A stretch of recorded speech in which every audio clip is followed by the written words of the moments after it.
muuqaalka wuxuu ku bilaabanayaa kadib markii doontii ay saarnaayeen shil ku dhacday oo ay bada ku luntay. Jane iyadoo miir beeshay ayaa hirarku ku soo tuureen jasiirad yar. Markii ay soo toostay waxay aragtay saaxiibkeeda Baraad oo meel u dhow yaala, markaas ayay ku oroday si ay u eegto, laakiin waxay ogaatay in qori weyn uu caloosha ka muday. Way qaylisay oo gargaar ayay dalbatay, laakiin cidna kama jawaabin. Hadaad intaan soo gaartay like noo saar muuqaalka. Kadib waxay jaakadiisa kala baxday qori yar, waxayna Baraad u jiiday meel ka fog bada, waxayna ka bixisay qorigii caloosha kaga jiray, waxayna nabarka ku xirtay maro. Baraad waxa kaliya ee uu ku yiri waxay ahayd ma aragtay. Jane waxay u malaysay in uu biyo u baahan yahay, markaas ayay keynta u oroday si ay qumbo ugu keento. Qumbihii ayay ku jabisay dhagax. Nasiib darro, markii ay soo laabatay, Baraad isla markiiba wuu dhintay. Kadib Jane waxay bilowday inay jasiirada baarto, laakiin markay xeebta ku socotay waxay mar walba ku soo noqonaysay halkii ay socodka ka bilowday, sidii qof wareeg ku socda. Markaas ayay keynta gashay, halkaasna waxay ka heshay alaabo muddo dheer taalay, taasoo ka muuqatay xaaladooda. Mar kale ayay qaylisay si gargaar loo siiyo, laakiin cidna kama jawaabin. Waxay baartay boorsada waxayna ka heshay daawo. Kadib waxay furtay sanduuq qaboojiye ah, waxayna ka heshay dhalooyin cabitaan oo aan furnayn. Waxay kaloo ka heshay waxyaabo kale oo caleemo hoostooda yaalay, sida sanduuq yar oo bir ah oo ay ku jiraan taraq, dhagaxaan iyo boorso ay ku jiraan alaab caruureed iyo maro. Si lama filaan ah ayay u maqashay cod yaab leh, markaas ayay raacday si ay u aragto meesha uu ka imaanayo, balse codku wuxuu ka imaanayay geed dalool leh. Markay eegtayna shimbir ayaa ka soo baxday, taasoo ka nixisay. Kadib Jane waxay Baraad ku dabooshay caleemo waaweyn. Iyadoo qoraxdu sii dhacayso ayay raadisay meel ay habeenka ku hooyato. Wax yar kadib roob ayaa yimid. Waxay isku dabooshay maradii ay boorsada ka heshay, waxayna ku xirtay geedka si ay biyaha roobka u qoyin. Subaxdii xigtay Jane waxay aragtay kalluun badan oo dhintay oo xeebta yaala, markaas ayay boorso ku ururisay. Waxay kaloo aad ula yaabtay markay aragtay libaax badeed dhintay oo jirkiisa si xun loo jeexay. Waxay dhagxaan u adeegsatay inay madaxyada kalluunka ka jarto, waxayna kalluunkii ku riday sanduuqii qaboojiyaha si ay mar kale u cunto. Iyadoo boorso kale baaraysa ayaa waxay ka heshay buug yar, markaas ayay isku dayday in ay akhriso, laakiin biyo ayaa tirtiray qoraalkii oo dhan. Dhexdeeda waxay ka heshay sawir laba qof ah, taasoo ka dhigtay inay kelinimo badan dareento. Markii dambe iyadoo mar kale jasiirada baaraysa waxay aragtay ulo dhaadheer oo dhulka ku jira iyo caro badan oo meel taala, markaas ayay garatay in meelahaasi yihiin qabri. Arrintaas ayaa ku dhalisay inay god u qodo meedka ayna aasto saaxiibkeedii, waxayna ku dabooshay caleemo iyo ciid. Ugu dambayntiina qabriga waxay dusha ka saartay qori yar oo ay ku qortay xarafka ugu horeeya ee magaciisa. Habeenkaas Jane waxay maradii saaratay geed korkiisa, waxayna ogaatay in jeexjeexyadeedu la mid yihiin kuwii libaax badeedka. Kadib waxay shidatay dab si ay kalluunka u dubato. Subaxdii Jane cabsi ayay ku toostay markay ogaatay in jirkii Baraad maqan yahay, qabrigiina uu dhiig ka buuxo. Iyadoo garatay in wax khatar ah jasiirada ku sugan yihiin, waxay go'aansatay inay samaysato wax ay isku difaacdo, waxayna samaysatay waran. Waxay kaloo soo qaadatay geed weyn si ay u hordhigato, si ay fiidkii u fariisato iyadoo indhaha ku haysa keynta. Ugu dambayn way seexatay, balse bartamaha habeenkii ayaa cod yaab leh hurdada ka toosiyey, balse waxba kama arkin geedaha dhexdooda. Markaas ayay u malaysay in dabka dhawaaqiisu uu yahay. Maalintii xigtay Jane waxay aragtay waxyaabo bada sabaynaya, markaas ayay biyaha gashay si ay u soo qaadato. Ka hor inta aysan soo dabaalan way quustay si ay u eegto haddii wax kale ku jiraan. Markaas ayay si weyn ula yaabtay markay aragtay god weyn oo qarsoon oo bada dhexdeeda ku yaala. Way ka baqday inay u dhawaato, sidaas darteed waxay ku soo laabatay xeebta iyadoo wadata alaabtii ay heshay. Waxay ahayd boorso weyn. Way furtay, waxayna ka heshay dhar badan, markaas ayay xiratay dharka maadaama keeda uu qoynaa. Habeenkaas mar kale ayay sanduuqii yar fiirisay, waxay ka heshay sawirro muujinaya dadkii hore u dhintay. Si lama filaan ah waxay maqashay diyaarad dusheeda maraysa. Isla markiiba waxay u carartay xeebta si ay qori iftiin ah u rido, laakiin nasiib darro diyaaradu ma arkin. Markii iftiinkii bada ku dhacay wuxuu muujiyey qaabka bahal dheer oo cabsi leh. Jane oo aad u baqday ayaa oroday si ay warankeeda u qaadato, kadibna keynta ayay ku dhuumatay. Wax yar kadib bahalkaasi wuxuu soo galay jasiirada, wuxuuna bilaabay inuu baadigoobo duurka dhexdiisa, laakiin Jane ma arag, wuuna baxay isagoo aan waxyeello u geysan. Subaxdii xigtay Jane waxay aragtay in bahalku xiradeedii qas weyn ku sameeyey. Markay qaaday sawiradii duuga ahaa waxay ogaatay in indhaha bahalka ay ka muuqdaan gadaasheeda. Iyadoo si daran u rabta inay baxsato, Jane waxay jaakada badbaadada gelisay boorsada, kadibna badda ayay ula dhaqaaqday. Waxay rabtay inay ka dhigato doon yar, balse boorsadu ma xamili karin miisaankeeda. Iyadoo aad u carootay ayay dib ciida ugu tuurtay. Ka hor inta qoraxdu dhicin, Jane waxay isku qarisay geed dalool leh si ay habeenkii si nabad ah ugu seexato. Mar kale bartamihii habeenkii waxaa toosiyey codka bahalka oo jasiirada soo gaaray. Wuxuu qaatay qorigii weynaa, wuxuuna bilaabay inuu rogrogo oo ku garaaco. Jane waxay ku qasbanaatay inay si weyn u feejignaato si aysan cod u bixin. Kadib gariir iyo cabaad badan, bahalku wuu caajisay wuuna tegay. Maalmo ayaa sidaas ku dhaafay. Jane maalintii ayay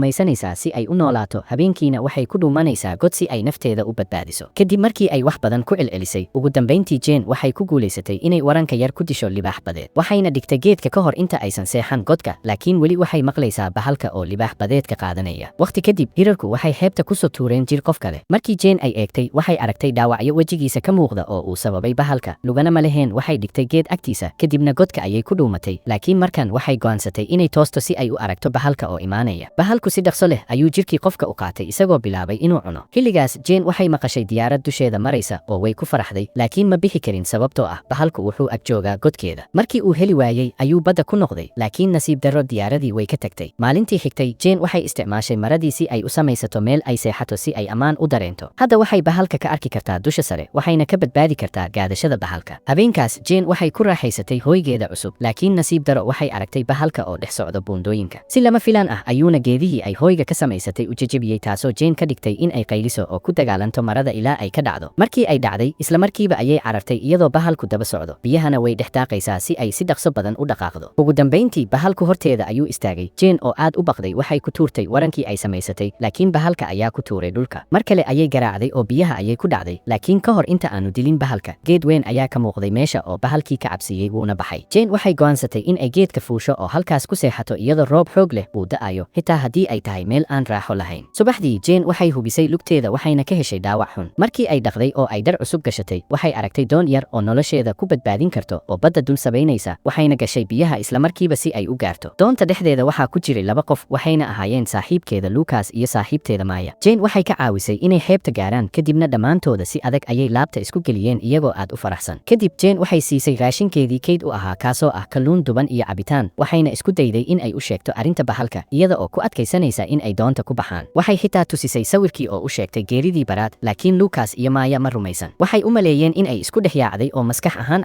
carqaladaysantay, waxayna diideen in ay doonta ku noqdaan sababtoo ah waxay ku godoonsanaayeen ku dhowaad waqti badan, waxayna iyaga ka dhigtay sida dad waalan. Kadib Jane waxay u sheegtay inay raadin doonto cunto dheeraad ah, waxayna amaahsatay mindida Luca. Markii ay Jane furtay mindida si ay kalluunka u nadiifiso, waxay aragtay dhiig ku yaala mindida, taasoo ka dhigtay mid shaki qaaday. Waxay isku dayday in ay mar kale saaxiibadeed ku qanciso inay ka baxaan jasiiradda, laakiin dood ayaa dhex martay. Ugu dambeyntiina Lucas ayaa ku qayliyey. Kadib intii Lucas iyo Maya mashquulsanaayeen, Jane waxay alaabteeda ku rartay doonta badbaadada, kadibna biyaha ayay ku riixday si ay uga baxsato. Laakiin saaxiibadeed ayaa arkeen, wayna ka daba carareen si ay u joojiyaan. Lucas ayaa qabtay Jane iyada oo isku dayaysa inay iska celiso. Jane ayaa Maya lugta ku dhufatay wejigeeda. Maya iyadana way carootay, waxayna ku garaacday Jane ul aad u weyn si ay dhulka u dhigto. Habeenkii markii ay Jane soo toostay, waxay dareentay cabsi kadib markii ay aragtay in saaxiibadeed geedka ku xirxireen. Waxay weydiisatay inay ka furaan, laakiin way ka diideen. Maya ayaa ka tagtay si ay lamaanaha keligood u ahaadaan. Lucas wuxuu bilaabay inuu ka cawdo dabeecadda Jane, isagoo sheegay inuu ku raaxaysanayay doonta intuu asxaabtiisa la joogay, laakiin Jane ma faraxsaneyn. Wuxuu xitaa ku hanjabay inuu xiriirkooda joojinayo. Jane waxay ogeyd in waqtigan aanay sax ahayn inay ka hadlaan xiriirkooda, laakiin Lucas wuu sii waday, isagoo ku qaylinaya in Jane aysan haysan guri, lacag iyo nolol isaga la'aantiisa. Wuxuu ku dooday inay xaq u lahayn inay ka tagto jasiiradda kadib wixii uu qabtay. Markii Jane ku adkaysatay inay baxdo oo arrintan dib uga hadlaan, Lucas wuxuu u sheegay in codkeedu uu eg yahay saaxiibkii Zack, laakiin ma sheegin qofka Zack uu yahay. Dhanka kale, Maya iyadoo xeebta socota waxayna aragtay qaybo kalluun ah oo biyaha ku sabaynaya. Si lama filaan ah, Lucas iyo Jane waxay maqleen Maya oo qaylinaysa. Lucas wuxuu qaatay dab wuuna orday si uu u caawiyo Maya. Nasiib daro wuxuu arkay bahalka oo Maya dilaya, wuxuuna ku garaacay dabkii, laakiin bahalku wuu iska caabiyey. Kadib bahalku wuxuu ku booday badda, Mayana wuu qaatay. Markii Lucas ugu dambeyntii uu xirgaha ka gooyey Jane, way daahday, biyahana dhiig ayay isku bedeleen. Subaxdii xigtay, Lucas ugu dambeyntii wuu ogolaaday inay isla baxaan, way wada shaqeeyeen si ay u helaan kalluun badan, kadibna way dubeen oo way diyaariyeen cuntada ugu dambeysay iyagoo isticmaalayo taraqii ugu dambeeyey si ay cunto u haystaan safarka dhexdiisa. Kadib waxay alaabtooda ku rareen doonta, kadibna ugu dambeyntii badda ayay ku dhaqaaqeen. Gudaha doonta Jane waxay la yaabtay markay aragtay dhiig badan oo ku yaala. Markii bilaabay inuu riixo, wuxuu si lama filaan ah u arkay bahalka oo badda hoosteeda dabaalanaya. Bahalkii ayaa isku dayayo inuu gaaro Lucas, kaas oo isla markiiba ku dhuuntay gudaha doonta. Jane-na way xirtay doonta, laakiin bahalku ma joogsan, wuxuuna bilaabay inuu doonida ka hoos xoqdo. Kadib markii bahalku dhowr jeer ku dhuftay doontii ilaa ay gariirtay, ugu dambeyn wuu soo bujiyey madaxiisa ayuuna soo geliyey. Jane isla markiiba lugteeda ayay ku riixday. Lucasna wuxuu bilaabay inuu qoriga iftiinka ku rido. Markii ugu koobaad wuu khalday, laakiin mar labaad iftiinkii wuxuu galay afka bahalka. Kadib labadooduba waxay fursadaan u isticmaaleen inay waranka ku riixaan biyaha. Wax yar ayay u maleeyeen inay badbaadeen, laakiin mar kale bahalku wuxuu gacantiisa soo geliyey doonta Jane, wuxuu jiiday biyaha isaga oo doonaya inuu geeyo godkiisa. Intii ay iska caabinaysay, Jane waxay xasuusatay mindida Lucas, waxayna ku dhufatay bahalka, kaasoo markaa sii daayay oo badda uga cararay. Xilligaas bahalkii wuxuu arkay Lucas oo biyaha ku boodaya si uu Jane u badbaadiyo, wuxuuna si dhaqso ah ugu dabaashay xaggiisa, isagoo qabsaday Lucas daqiiqadii ugu dambeysay kadibna u jiitay godkiisa. Jane oo la qaylinaysa murugo ayaa u dabaashatay xeebta, waxayna aragtay in dabkii ay shideen uu weli uu dhiman oo aan gebi ahaan damin. Jane way carartay si ay dabka dib u shido ilaa uu mar dambe uu si fiican u shidmay. Kadib waxay ka qaadatay buug yar, waxayna ku qortay warqad sharaxaysa waxa socda haddii ay dhimato oo uu qof helo. Jane waxay qorshaysay inay samaysato dhowr waran, waxayna ururisay caleemo badan, waxayna qoday godad. Arrintani waxay keentay inay hesho lafo, sidaas darteed waxay go'aansatay inay laafahaasi u isticmaasho in ay ku disho bahalka. Markii habeenkii la gaaray, bahalku wuu ka soo baxay badda oo wuxuu bilaabay inuu kaynta dhex socdo, isagoo raacaya urta kalluunka. Marka marka uu bahalku gaaray dabinka Jane waxay shiday dhowr dab oo qoryo iyo caleemo ah si uu bahalku dhexda ugu qabsoomo kadib waxay bahalka ku dhufatay waranka hal jeer ayay ku dhuftay kadib waxay gashay geedka gadaashiisa bahalku wuxuu bilaabay inuu raadiyo Jane iyadana waxay sugaysay in uu gadaasheeda yimaado si ay ugu dhufato lafaha laakiin bahalka ayaa si dhaqso ah ugu tuuray dhulka Jane iyadana ma quusan isla markiiba mar kale ayay dhufatay bahalka laakiin markan si xoog leh ayuu u garaacay ilaa uu iyada dhan tuuray markii ay aragtay in bahalku dhiig baxayo oo uu xanuunsanayo Jane waxay go'aansatay inay sii wadato dagaalka waxayna ku dhufatay marar badan lafihii ay haysatay iyadana mararka qaarna wuu garaacayay intii ay dagaalamayeen bahalku wuxuu Jane ku riixay dhulka iyadana waxay ka dhufatay gacantiisa si ay ugu baxsato kadib wuxuu ka qabtay lugaha wuuna jiiday si uu wejiga uga qabsado isagoona diyaar u ah inuu cuno Jane waxay qaadatay lafta ugu dambaysa waxayna si joogto ah ugu dhufatay dhaawicii hore si ay bahalka ugu dhammaystirto balse bahalku wuxuu mar kale ku garaacay gacmihiisa laakiin xanuunku aad ayuu ugu xoog batay kaliya bahalku si dhib ah ayuu u dhaqaaqi karaa Jane waxay fursadaas u isticmaashay inay u cararto xeebta kadibna waran kale soo qaadato balse bahalku ugu dambayntii wuu soo gaaray laakiin markuu qayliyey si xoog ah ayuu dhulka ugu dhacay oo wuu daalay inkasta ee uu weli neefsanayo Jane waxay ku dhufatay waranka ilaa uu ugu dambayntii uu dhacay oo uu dhintay gebi ahaanba kadib waxay ka qaaday gacantii adkayd si ay madaxa bahalka uga goyso taas oo ah caddayn muujinaysa in bahalku uu dhintay Jane waxay bilowday inay u dhaqaaqdo dhanka doonta iyadoo keynta gadaasheeda ay gubanayso filinkuna halkaas ayuu ku dhammaaday muuqaalka like noo saar haddii ay tahay markii ugu horeysay aad soo booqato janaalka subscribe dheh gambaleelka furo si aad u hesho muuqaaladayda xiga mahadsanid